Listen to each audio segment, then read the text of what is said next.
মাঝে মাঝে মনে হয় ঘুম থেকে উঠবো আর ঘুম থেকে উঠেই দেখবো আমার ভিডিওটা মিলিয়ন্সের ওপর ভিউজ চলে গেছে। যাক, স্বপ্ন মানুষকে বাঁচায় আর বাঁচতে শেখায়। যাই হোক, কাজের কথায় আসি। আজকে আমি গেছিলাম আমাদেরই নবদ্বীপের একটা মোমোর দোকানে, সেখানে ফ্রাই মোমোর সাথে স্টিম মোমো ট্রাই করতে। দাদা তো মোমোগুলো একদম কড়া করে ভেজেছে। আমার আবার স্টিম মোমোর থেকে ফ্রাই মোমো খেতে বেশি ভালো লাগে, কারণ ওটাতে আবার তেল আছে। ফ্যাটি জিনিস আমার আগাগোড়াই পছন্দ। ভুঁড়ি বেড়ে চলেছে বাড়ুক, বাট খাওয়া যেন না কমে। যাই হোক, দাদা খুব সুন্দর করে সাজাচ্ছে। এটা প্রবাবলি দিল শেজওয়ান চাটনি, আর তার সাথে একটা গ্রিন চিলি সস, আর দিল স্পুন। বাট স্পুন দিলেও আমি সব কিছু হাতে করেই খাই।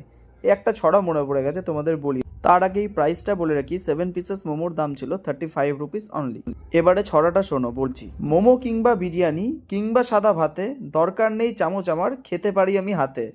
ছড়াটা কেমন লেগেছে বলো। আর মোমোটা জাস্ট ফাটাফাটি ছিল। শপের অ্যাড্রেস আমি ডেসক্রিপশনে দিয়ে দেবো, তোমরা একবার চাইলে আসতেই পারো, ট্রাই করতেই পারো।